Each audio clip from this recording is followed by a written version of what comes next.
Just as requested by the Acolyte's Amandla Stenberg, the media is now on the attack, taking down Star Wars fans and yet again calling them toxic, terrible, awful, horrible, not even human beings, just trollish creatures. Folks, we're here to tell you they did not learn the lesson taught by The Last Jedi, and we'll tell you why this is destined to yet again fail miserably.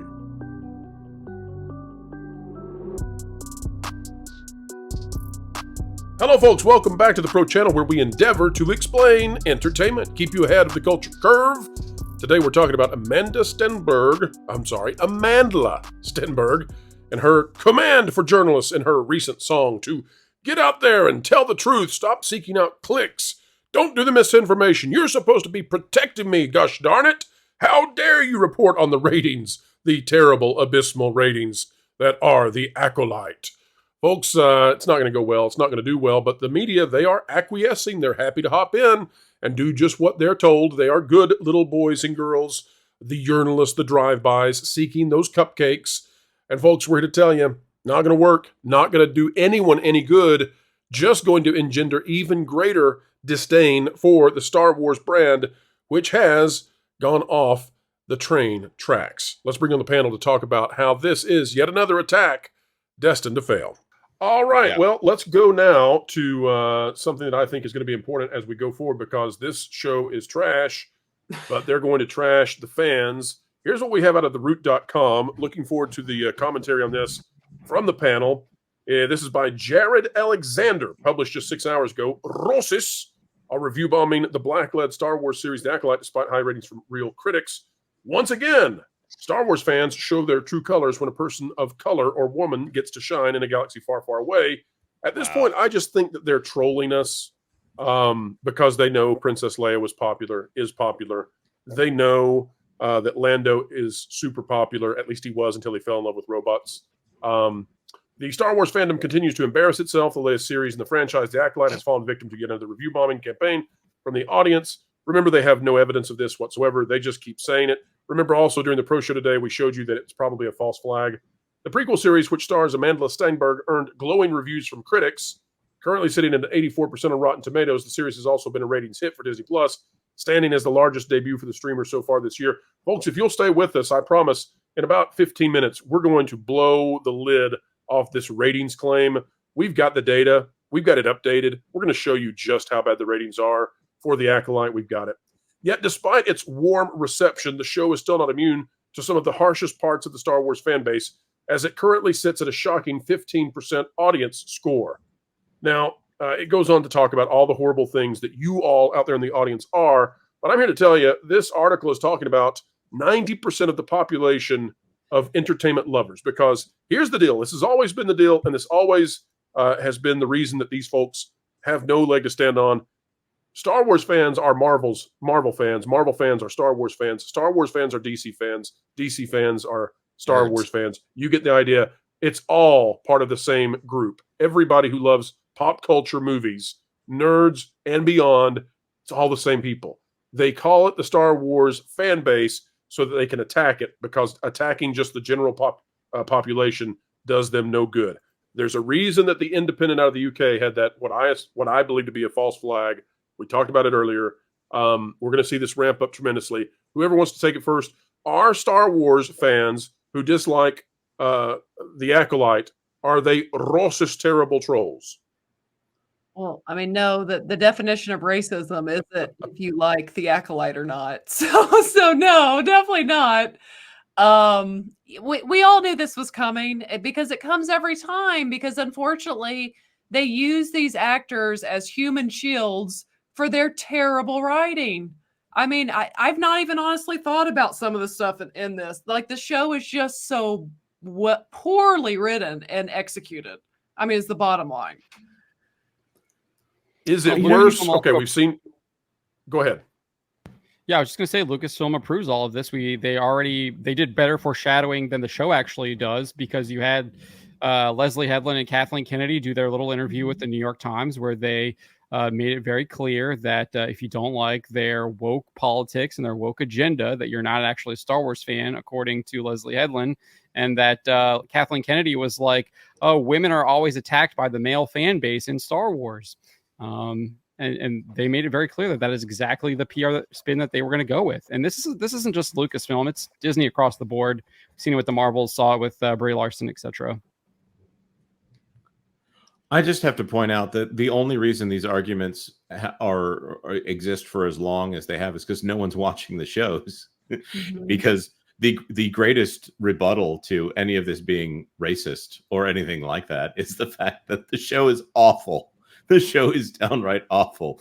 All the dialogue is delivered in such a flat, uncaring way. The dialogue itself is horrible, and it strives to be cliche, because then it would at least be something somewhat memorable, but it's all flat and boring. And when people say they want to kill someone, it comes out of nowhere and is delivered in the most detached way possible. Well, all of your power. Lorena, share with us your take on the route, because I think you have a fascinating angle here. Yes, number one, the root has had me blocked for quite some time because I've called them out for a bunch of BS in the past. Two, I find it interesting that the root is crying and yelling racism, considering, do you know who owns the root? I'll throw this out to the panel. Is it Questlove? Oh, no, he wishes. No, no, no. The root is owned by Univision. And the last time I checked on Univision, the only time that they show Black people is usually as perps. Okay, so there you go. But outlets like the root, this is all that they have. You don't like Black people in a show, you're racist. If you're Black and you don't like Black people in that particular show, then guess what? You're self-hating, or whatever reused tropes that they'll use. White adjacent, blackface, white supremacy. All of the UT word as well. Yeah, it's just ridiculous. Am I the only one, Lorena? You can tell me if you've seen it. I've not really seen or heard a lot of criticism about race at all. No, like legitimately. I like to hear much more about the witches and stuff. Yeah, we call them lesbian witches, not Black lesbian witches. Come on. No, it's no. Now you have to complete. You have to complete the whole victim chain. You have to call them Black lesbians. So I'm realizing there wasn't a single witch in this episode. Filoni may have actually had. Actually, I'm not even sure about that. You notice Kel Naka had the weird spiral things on the sides of his kettle there. I'm wondering if they're actually calling back to the Force Whizbians. It's late enough, guys. I think I figured out the twist in the show. Lauren, what's your twist? I just figured out the twist in the show. You've got the twins, right? May and Osha? Yes. The big thing that has to be resolved is which is which. Which is which? Maybe that'll be the next thing that happens. They'll switch their, they'll figure out they can switch places, and then it'll be like the Real Parent Trap in the beginning. Bad twin will go with the Jedi, and good twin will go with spooky red saber person. I want to ask about the pronouns, because that's the big story, I guess, that the media is going to run with tomorrow, is that pronouns have been brought into Star Wars. And that's going to be their new line of attack, by the way, against the fan base, because it's not just that the fans hate anybody of color. It's not just that they hate women, but also they hate pronouns, of course, because they're Neanderthals. But guys, what did you think about the entire 2 minutes we spent in that scene for the droid to spray water onto dollar store rockets so we could get pronouns in? Dino, I clearly need to go back. I'm not going to go back and rewatch, but I missed the pronouns. The Surgeon General suggests rewatch. Yeah. What happens is OSHA's playing with the Pip robot. What are we calling? Dollar store rocket shows up. The Pip robot sprays water at it, and then the dollar store rocket shakes its head. OSHA gets water on herself. Then she goes up and talks to Jackie, and she says, I got it right here. Who is that? And then Jackie responds, that's Basil. And then OSHA says, is he or they with us? And before Jackie answers, Jordan interrupts and says, any questions, civilian? And has like a pregnant pause before it, to really emphasize he or they. Like it felt like it was out of a Scooby-Doo cartoon where they were trying to let the child Awful. know this is the I'm so clue. ham-fisted. We're doing a pronoun. Come on, media, write about it. So, anyone else? Jonas, go ahead.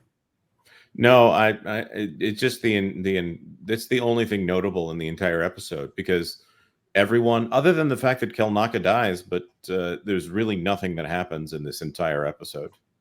And ladies and gentlemen, we have come to the end yet again of analysis like you will not find anywhere else. Going deeper, being more intellectual, wiser than they can possibly handle, and generating the news article headlines you shall see tomorrow as the journalists take their notes. Folks, help us give them their notes by clicking the like button, share, subscribe, click it, stick it to the algorithms. It is the notification bell. Drop a comment down below and let us know your thoughts. Folks, thank you so much for your support of Vacation Radio at Vacation Radio. Doing wonderful there, and we are so grateful for every one of you who listens in.